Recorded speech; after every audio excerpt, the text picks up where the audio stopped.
வணக்கம் friends, welcome to Karthik study circle academy. Friends, இந்த நம்பராலஜி question பாருங்க. என்ன கொடுத்துருக்காங்க? 1:3 கொடுத்துருக்காங்களா? சி ஃப்ரெண்ட்ஸ், இங்கே என்ன லாஜிக் யூஸ் பண்ணியிருக்காங்கன்னா பவர் பேஸை ஸ்வாப் பண்ணுறாங்க.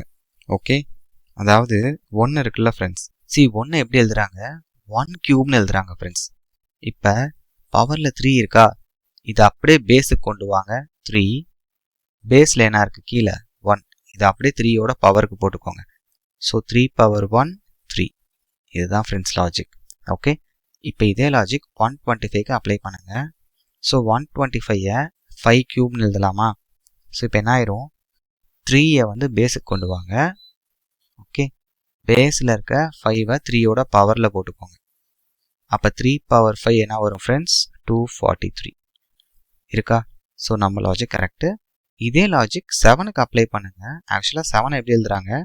7 power 1ன்னு எழுதுறாங்க ஃப்ரெண்ட்ஸ். ஓகே, இப்போ பவரில் இருக்க 1 என்ன வந்துடும்? பேஸுக்கு வந்துடும். பேஸில் பாருங்கள் 7 இருக்கு. இது 1ஓட பவருக்கு போயிடும்.